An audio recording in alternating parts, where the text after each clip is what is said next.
हे गिरिधर, हे गोपाल, जन्म तो माता कुंती ने मुझे भी दिया। खून तो पांडवों सा मेरे रगों में भी था। फिर क्यों न मेरी किस्मत ने कभी माता का प्यार पाया। भले ही मैं पूरी जिंदगी अपने वर्ण से अनभिज्ञ रहा। 5 पांडवों में छठा मैं भी एक क्षत्रिय पांडव था।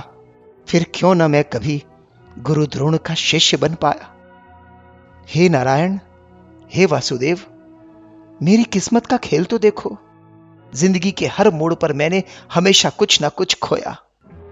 फिर गुरु से विस्मृति का श्राप और द्रौपदी स्वयंवर में अपमान मेरी ही किस्मत ने क्यों पाया। हे हरि, हे यशोदानंदन, अगर आज मैं इस युद्ध भूमि का हिस्सा बन पाया तो सिर्फ मित्र दुर्योधन की कृपा से।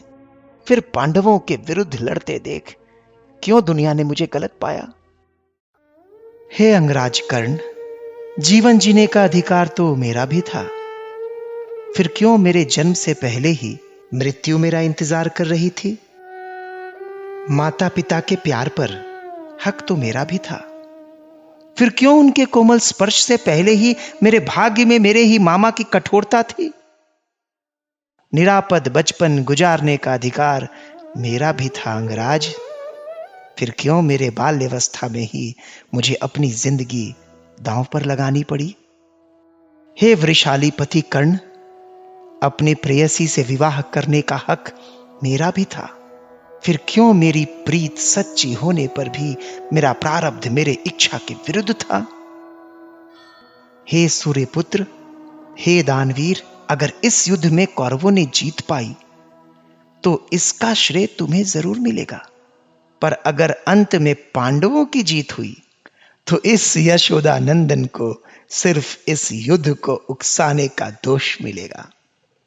हे श्रेष्ठ योद्धा, इस दुनिया में ऐसा कोई व्यक्ति नहीं जिसके जीवन में कठिनाइयों से भरी चुनौतियां नहीं। जिंदगी ने हमारे साथ कितना अनुचित किया, कितना अपमान किया, यह महत्वपूर्ण नहीं।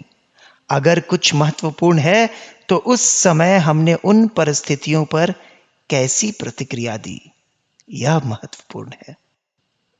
जीवन में यदि कुछ सत्य है तो वो है धर्म। जिंदगी भले जितनी भी कठोर हो, हमें हमेशा धर्म पर ही चलना चाहिए। हमेशा धर्म पर ही चलना।